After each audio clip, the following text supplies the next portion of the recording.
Dopo il commissario Penta se ne va anche il prefetto di Padova Patrizia Impresa, un addio con polemica nei confronti dell'ex sindaco Massimo Bitonci. Intanto da Milano Matteo Salvini annuncia alle comunali ci sarà il veto su Forza Italia. C'è un nuovo video shock della strage in A4 costata la vita a 16 studenti ungheresi. Diffuso oggi dalla polizia, mostra la disperazione di automobilisti e occupanti del pullman che sono riusciti a salvarsi. Stamattina intanto nel Vicentino ha dato a fuoco un altro autobus di studenti, vivi per miracolo. Mentre il sindaco Brugnaro si offre di pagare i funerali del giovane migrante morto negato davanti a centinaia di persone, spunta un nuovo video. Una donna stremata dall'attesa a bordo del vaporetto chiede di poter scendere e viene ricoperta di insulti.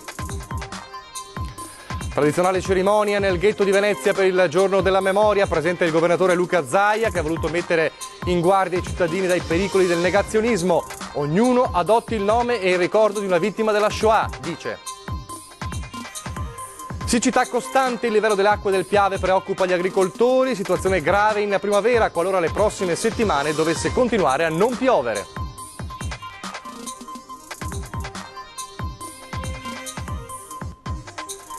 Operazione antidroga dei carabinieri di Piove di Sacco, smantellato il principale canale di rifornimento di droga nella zona. La banda spacciava anche provette con urina non contaminata per passare indenne esami medici.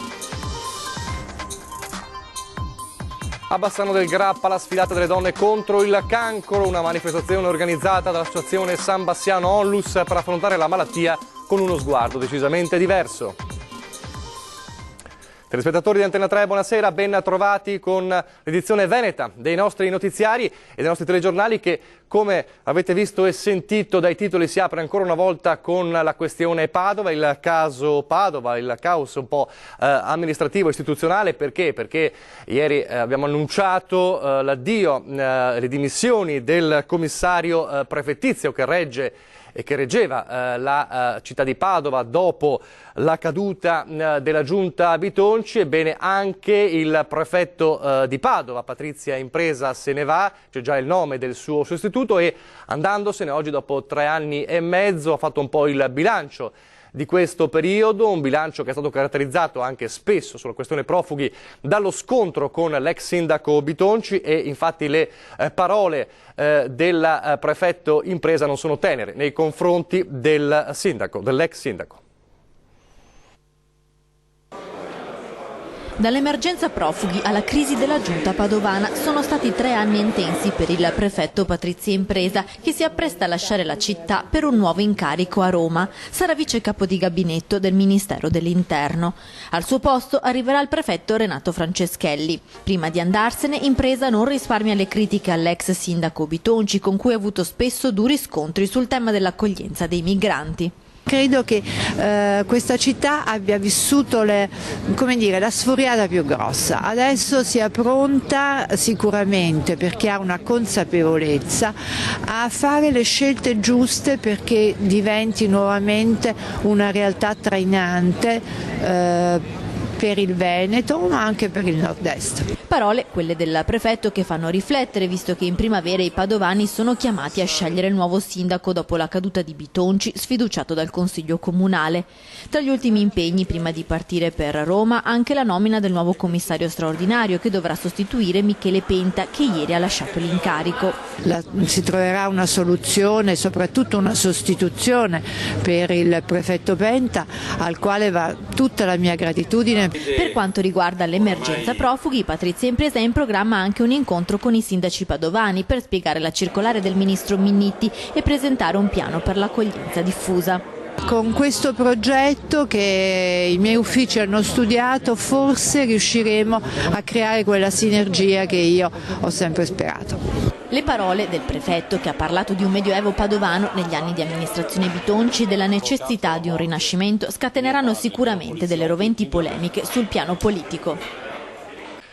E intanto, proprio sul piano politico e delle amministrative, non solo a Padova ma in Veneto, arrivano le parole di oggi del segretario federale della Lega Nord, Matteo Salvini, che durante la riunione del Consiglio federale della Lega Nord in via Bellerio a Milano ha detto che è stata accolta la richiesta del Veneto di correre con liste senza simboli di Forza Italia alle prossime comunali, quindi a Verona, Padova, e Belluno lo ha appunto riferito oggi Matteo Salvini, che ha spiegato che sul territorio, lasciando quindi uno spiraglio, ognuno avrà ampia autonomia di fare liste civiche anche con esponenti di Forza Italia, ma che non hanno partecipato alle gestioni precedenti. Insomma, c'è il veto sul simbolo di Forza Italia nel Veneto. Ovviamente tutti ricordano quanto accaduto con l'elezione, con la caduta della giunta Bitonci, e quindi sembra che non ci sia la possibilità di una alleanza, di un ritorno all'alleanza con Forza Italia. Staremo a vedere cosa accadrà nei prossimi giorni, soprattutto nelle prossime settimane di strategia politica verso le amministrative, ma tanto c'è il veto di Salvini sul simbolo di Forza Italia. Adesso invece la cronaca, perché c'è un nuovo video shock della strage in A4, ricorderete, che è stata la vita a 16 studenti ungheresi, diffuso oggi dalla polizia, mostra la disperazione di automobilisti e anche degli occupanti del pullman che sono riusciti a salvarsi in quel drammatico incidente. Stamattina intanto nel Vicentino un altro autobus di studenti è andato a fuoco.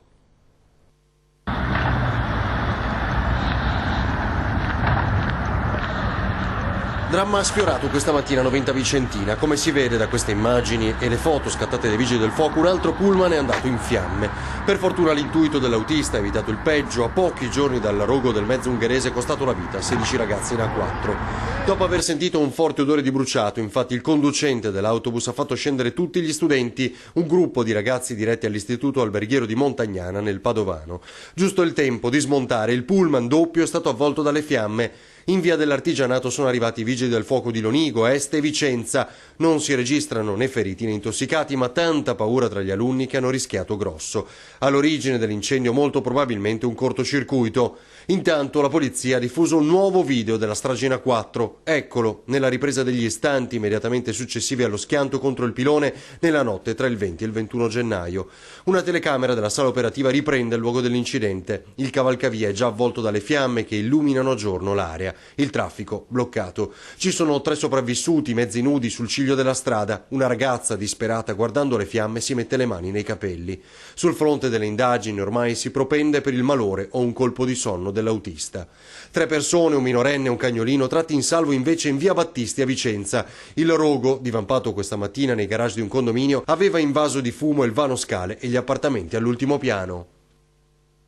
Ed ora una vicenda che continua a fare discutere, che ha riportato Venezia sotto i riflettori dei media di tutto il mondo, purtroppo in modo negativo, ovvero la vicenda del profugo che si è lasciato morire, si è gettato nelle acque del Canal Grande davanti a centinaia di persone che non sono intervenute, anzi molte hanno girato dei video con il cellulare. Ebbene, il sindaco Luigi Brugnaro, il sindaco di Venezia, si è offerto attraverso il comune, quindi con il comune di Venezia, per pagare i funerali del giovane immigrante morto annegato davanti a centinaia di persone. E intanto però spunta un nuovo video, ritrae una donna stremata dall'attesa a bordo del vaporetto che chiede di poter scendere e viene ricoperta di insulti.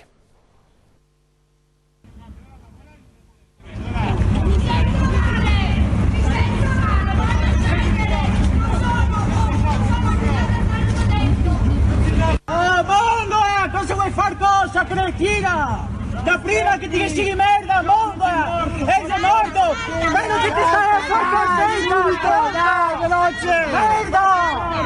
Datela passata in testa! La donna urla, chiede di poter scendere dal vaporetto, mentre centinaia di persone dalle altre imbarcazioni, dalle rive, assistono alla morte di Patè, il profugo 22enne annegato in Canal Grande. Bomba! Cosa vuoi far cosa, cretina? Da prima che ti dici di merda, bomba! Dice di star male, voler attraccare, ma il mezzo CTV non si muove. E dalle rive, come si sente in questo video, l'ultimo diffuso dal Gazzettino, volano insulti all'indirizzo di quella che credono sia una donna indifferente alla tragedia che si sta consumando. Secondo qualcuno i veneziani non hanno fatto una bella figura, nel senso che nessuno si è buttato. Tutti, noi veneziani, tutti quelli che erano presenti hanno fatto una brutta figura. Purtroppo sì. È l'ultimo capitolo di una polemica senza fine che ormai ha varcato anche i confini d'Europa, con l'attacco ai veneziani nei titoli dei quotidiani inglesi. Migrante annega mentre la gente sta a guardare, scrive il Daily Mail, come altri in toni simili. In città queste sono le reazioni. No, beh certo no, perché tra parte era uno spettacolo in pratica, è stato uno spettacolo. nessuno si è buttato in acqua per vedere di salvarlo. Qualche stupido c'è sempre che dice qualcosa di fuori posto, ma credo che tutti fossero solidali, infatti hanno detto lanciate il salvagente presto, quindi insomma io non credo che la gente sia così insensibile da lasciare. Certo che è difficile che uno si potesse buttare in acqua perché era freddissimo. Butta il salvagente! Qua, butta! Immagini che stanno ancora, chiaramente faranno ancora discutere. Parliamo di gesti estremi dettati dal disagio, come quello di questo giovane migrante che cercava un futuro e non l'ha trovato. Gesti estremi anche su altri fronti, come quello di due anziani che si sono tolte la vita in una casa di riposo a Monselice. Tanti gesti estremi, tante situazioni di disagio che arrivano a questi livelli, mentre nel Veneto c'è un silenzio assordante attorno a questo disagio. Allora sentiamo su questo tema l'editoriale del direttore di Antenna 3, Luigi Baccialli.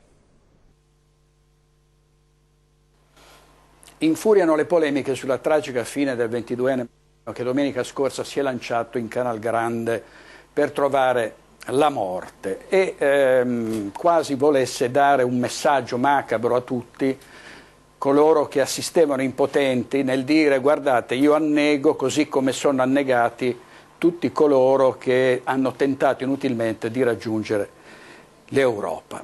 Ma è proprio sul mancato salvataggio che ci si sta scontrando, ci si sta confrontando, perché si poteva salvare questo ragazzo che si è buttato davanti a centinaia di persone, gli è stato lanciato un salvagente, un secondo salvagente, un terzo salvagente, ma si poteva fare di più? Era determinato a morire, si è detto, ma non ci si poteva accostare con una barca, trattenerlo, non si poteva chiamare la polizia che era a 300 metri in linea d'aria proprio dal luogo di questo tragico gesto. Purtroppo nulla è successo e non vogliamo attribuire responsabilità che si attribuiscono sempre agli altri quando si è peraltro assenti. E cosa avremmo fatto noi? Ci saremmo lanciati nell'acqua gelida. Purtroppo è andata così e ne parla tutto il mondo, addirittura i giornali inglesi stanno accusando Venezia e i veneziani di non essere intervenuti, e faccio presente che la gran parte di coloro che hanno assistito a questa scena, inermi, impotenti, erano turisti stranieri. Si poteva fare qualcosa? No, non si poteva fare evidentemente, non si è riuscito a fare di più. Ma nel frattempo, mentre si parla in tutto il mondo di questa tragica vicenda, ci si dimentica degli oltre 800 suicidi che ci sono stati nel solo nord-est negli ultimi 3 anni. 800 persone di ogni età, anziani, giovani, disoccupati, casalinghe, persone che hanno perso la vita per disperazione, che si sono tolte la vita per disperazione, per le difficoltà economiche, anche per la depressione, ma soprattutto per la crisi in cui sono sprofondate famiglie ed imprese. Allora nei confronti di questi cosa facciamo? Stiamo in silenzio con la storia del processo di emulazione che non bisogna parlarne? È una strage spaventosa, in un silenzio assordante. Non si può andare avanti a far finta di niente, a tacere, a non muovere un dito. Non bastano i telefoni verdi, i centri di ascolto, bisogna intervenire per fermare questa strage. Il sindaco Luigi Brugnaro ha pagato i funerali del giovane marocchino con un fondo di solidarietà, mettendoci lui dei soldi, ed è una lodevole iniziativa, ma arriva troppo tardi. Bisogna prevenire questi gesti e sarebbe ora che il governo, in presenza di questa strage continua e interminabile, intervenisse con un fondo di solidarietà per prevenire questi gesti estremi che non vogliamo più vedere in Veneto. Restiamo a Venezia con la tradizionale cerimonia nel ghetto ebraico appunto di Venezia per il giorno della memoria. Presente il governatore del Veneto Luca Zaia, che ha voluto mettere in guardia ancora una volta i cittadini dal pericolo del negazionismo. L'impegno personale dovrebbe essere quello di ricordare uno per uno tutte tutti coloro che sono stati deportati e poi massacrati nei campi, perché il pericolo è quello di fare una cerimonia che sia generica e per forza di cose si finisce per dimenticare, mentre invece ogni persona ha un nome. Il solo modo perché la memoria sia davvero tale e non si trasformi in vuota retorica è ricordare ogni singola persona che ha perso la vita nell'orrore della Shoah. Da questa riflessione prende le mosse la proposta lanciata dal rabbino capo Shalom Babut durante la tradizionale cerimonia per il giorno della memoria nel ghetto di Venezia, alla presenza del governatore Luca Zaia e dei rappresentanti del Consiglio regionale e del Comune. Ognuno dovrebbe adottare uno dei deportati, farlo proprio in un certo senso, trasmettere questo ai propri figli, ai figli dei figli, perché la tendenza a dimenticare è sempre molto forte. Un'idea illuminante, la definisce il presidente Zaia, dopo la deposizione della corona davanti al monumento che riporta i nomi degli ebrei veneziani deportati nei campi di sterminio nazisti. La giornata della memoria, sostiene, deve quindi diventare anche la giornata dell'adozione. Mi fa piacere oggi essere qui a portare la vicinanza, la testimonianza del popolo veneto, la vicinanza alla comunità ebraica e essere qui anche oggi alla presenza della scuola e di parlare di quello che è il vero problema oggi reale, non solo quello del non ricordo, ma anche il problema del negazionismo, ovvero di chi cerca di dare informazioni sbagliate soprattutto nella rete e ai giovani, facendo credere che i campi di concentramento siano un'invenzione e che la Shoah non ci sia mai stata.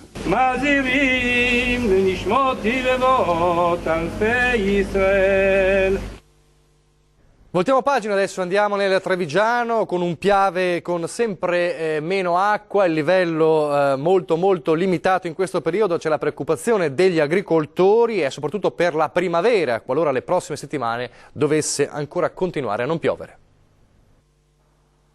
La situazione del livello del Piave è in stato di cosiddetta limitazione dell'acqua. La magra di questi giorni è la stessa dell'anno scorso, ma l'inverno 2016 venne preceduto da un autunno molto più piovoso dell'ultimo e seguito da un inizio primavera piovoso.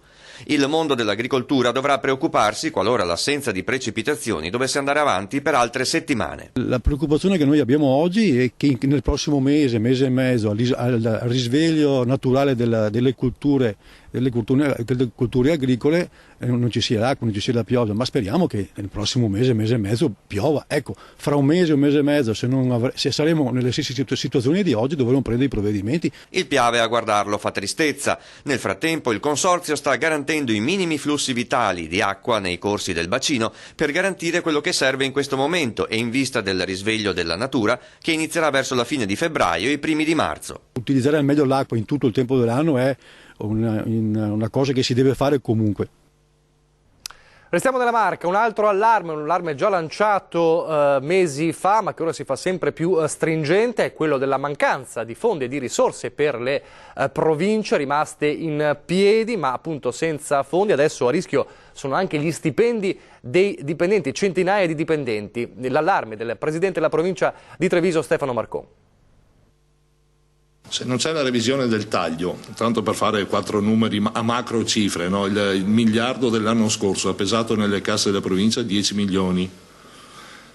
Quindi se ai 43 già tagliati se ne aggiungono altri 10, o non paghiamo mutui o non paghiamo stipendi. Uffici al freddo, impossibilità di garantire i servizi nei settori di competenza, scuole e strade. Ora a rischio c'è anche il pagamento degli stipendi dei dipendenti o delle rate dei mutui. A denunciare la crisi profonda del bilancio delle province Stefano Marcon, presidente della provincia di Treviso, che ormai dall'ex Reggia Dorata del Sant'Artemio lancia l'allarme provocazione che farà balzare sulla sedia più di qualcuno dei 280 dipendenti dell'ente. Certo, circa la metà dei 550 che lavoravano qui prima della riforma del Rio, ma comunque un bel numero di persone che, stando a quanto denuncia il presidente, potrebbero vedere a rischio lo stipendio a fine mese. La speranza di Marcone è che la previsione di cancellazione del taglio alle province, oggi inserito in finanziaria, si concretizzi, dando così all'ente la possibilità di abbozzare un bilancio. Ed il tempo ormai stringe. Il 31 di marzo e auspico che non proroghino quella scadenza. A Padova adesso di nuovo con la cronaca, con uno spaccio davvero particolare. quando, dopo mesi di indagini, i carabinieri di Piove di Sacco hanno deciso di intervenire fermando 9 persone tra italiani e nordafricani, 4 dei quali sono finiti in carcere, ecco la sorpresa. Oltre a stroncare un giro di spaccio di droghe di ogni tipo che interessava non solo il Piovese ma anche altre zone limitrofe come Padova, Brugine, Candiana e comuni più lontani come Belluno, i militari hanno scoperto che come servizio, se così si può dire aggiuntivo, i presunti componenti della banda vendevano a 5 euro l'una provette di urina senza tracce di droga che dovevano poi servire ai clienti per superare indenni eventuali esami medici, controlli per la patente di guida ed altro. Un traffico questo che per le dimensioni ha stupito anche i carabinieri. L'accusa è quella di aver venduto le droghe, tra cui il pericoloso Alcion, un potente ipnotico sedativo, anche nei parchi giochi tra i bambini o tranquillamente seduti ai tavolini dei bar, ripresi però dalle telecamere nascoste dei carabinieri. Esercizi pubblici ma anche parchi pubblici, è emerso parchi pubblici della zona del Piovese dove questi soggetti incontravano i clienti anche alla luce del giorno, in talune circostanze anche alla presenza di minori che giocavano all'interno del parco. Adesso una brevissima pausa pubblicitaria.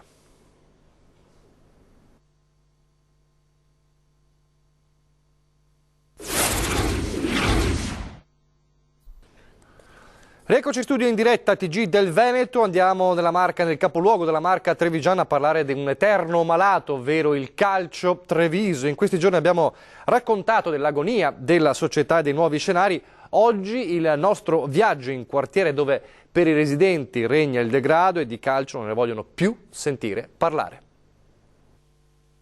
Ci sarebbe bisogno che non ci fosse più lo stadio, perché è una cosa incredibile le volgarità che dobbiamo sentire quando ci sono le partite e oltretutto il disagio che noi che abitiamo qua dobbiamo patire. Zona stadio a Treviso. La politica litiga forse naviga vista tra progetti di riutilizzo o idee di rilancio, ma del calcio che fu non v'è traccia. Il mondo economico stenta a credere nella nascita di qualcosa di nuovo e più forte, anche se, come ha anticipato l'assessore Michelan, una cordata di 7 imprenditori pronti a ripartire da zero c'è. Ma questa è la zona rossa della città, osservata speciale per la questura, tessuto di degrado per chi ci vive. Purtroppo sono residente da diversi anni, ma è una zona tranquilla. È peggiorata. Loro parlano, ma qui ecco come vive la gente, tra facce scure, volti poco raccomandabili. I 100 residenti dei Casermoni si sono addirittura autotassati raccogliendo 25.000 euro da investire in vigilanza privata con i cani, installazione di telecamere e ringhiere per evitare i bivacchi. Penso che più sicurezza, cioè che i vigili, i poliziotti ci fossero più costantemente controllando questa zona. Anche gli stranieri hanno paura degli stranieri. Che sia legato al calcio o meno, il futuro di questo quartiere deve nascere ora. È il grido che si leva, ma sottovoce, perché più di qualcuno ha perfino il timore di parlare. Adesso che fa buio, a me veramente mi fa paura, perché ci sono tante persone che, come posso spiegarti, no? Ci sono facce poco rassicuranti, poco affidabili. Sì, è così. Poco rassicurante, sì. Ed ora a Bassano del Grappa per una sfilata speciale per aiutare le donne che lottano contro il cancro. Il dolore per la malattia si supera anche così, con la gioia di vivere. È una sfilata coloratissima a Palazzo Bonaguro. Questa è l'iniziativa organizzata dall'associazione San Bassiano Ollus che si occupa di malati oncologici. Lanciato un messaggio di speranza. Il messaggio che la malattia non ti porta via il ruolo che hai nella vita sociale, in famiglia, e non ti toglie la bellezza, ma c'è la possibilità di continuare a vivere. Dico non mollate mai ragazze, perché la forza e il coraggio dobbiamo tirarlo fuori in questi momenti. Gli abiti sono stati creati su misura dalla stilista Silvia Visconti. Per questa occasione ha ideato un'edizione limitata di modelli realizzati con tessuti colorati e preziosi, kimono, pantaloni ampi e bellissimi turbanti impreziositi da decori floreali. Il défilé ha visto mettersi in gioco ben 66 modelle per un giorno, tra cui l'assessore regionale Emanuela Lanzarin e gli assessori comunali Giovanna Ciccotti ed Erika Bertoncello. C'era anche la neodirettrice dei musei bassanesi Chiara Casarin. Sicuramente si ritrova femminilità, la bellezza che può essere perduta per un periodo, però insomma credo che sia un inno alla vita, un inno alla bellezza e soprattutto dimostra la grande forza delle donne. Presente anche Elena Donazzan, che ha voluto dedicare la serata alla cugina Sofia, scomparsa a Pove pochi giorni fa. Assessora Donazzan, perché questa sera anche lei ha voluto essere qui? Per Sofia. Sofia è mia cugina e ieri abbiamo fatto il suo funerale. Una donna di grandissimo coraggio che ha aiutato i suoi bambini e il suo marito, tutta la famiglia a vivere questa malattia lunghissima per lei. Sofia qualche giorno fa aveva ripostato sulla sua pagina Facebook di questa serata e se lei ha pensato al dopo di sé con tale coraggio, credo che dobbiamo dire a tutte le donne che non sono sole. Questa sera, dopo i nostri telegiornali, come sempre alle 20:10, torna 20:10 l'approfondimento dei nostri notiziari. Ieri gli ospiti erano Maurizio Paniz, l'avvocato Maurizio Paniz e Nicola Talmi della CGIL di Treviso, che hanno parlato anche di un tema che rimane sempre di grande dibattito, cioè il futuro del MOSE, la sua utilità. Sentiamo cosa hanno detto. Devo pensare che se in uno Stato così burocraticizzato come il nostro il MOSE è passato attraverso decine, centinaia e migliaia di controlli di visti, probabilmente tutti hanno ritenuto che fosse la soluzione più congrua.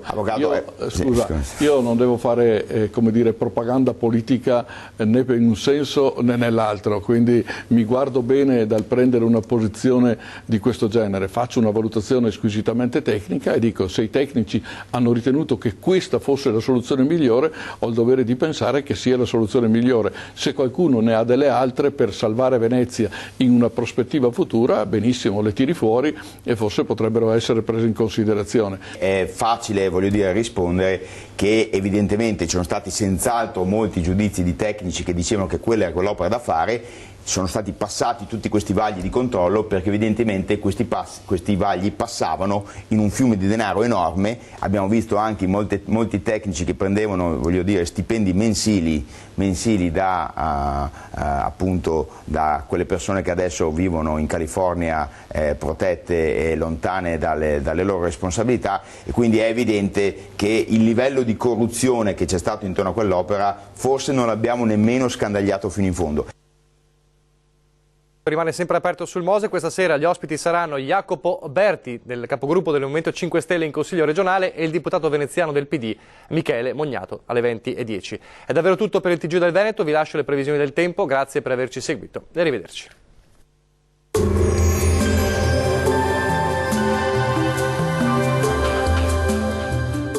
Futura Serramenti, i tuoi serramenti in PVC, la massima qualità inalterata nel tempo. Ti aspettiamo nella nuova sede fronte strada statale Noalese. Si mantiene stabile il tempo sul nostro territorio grazie alla costante presenza dell'alta pressione. Nel dettaglio, sul Veneto tempo sempre asciutto e con ampio soleggiamento. Quest'oggi è presente una maggiore parziale nuvolosità ma senza altre conseguenze.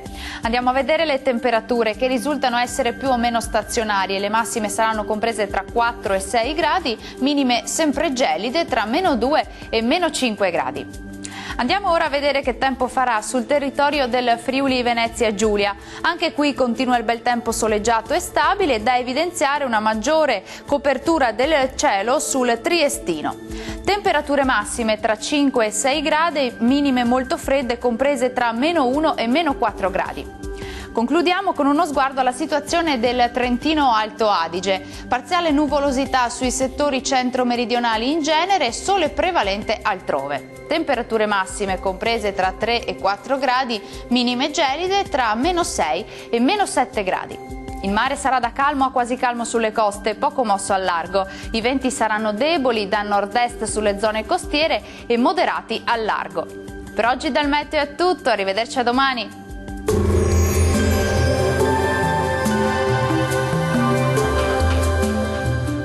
Futura Serramenti, i tuoi serramenti in PVC, la massima qualità inalterata nel tempo. Ti aspettiamo nella nuova sede fronte strada statale Noalese a Quinto di Treviso.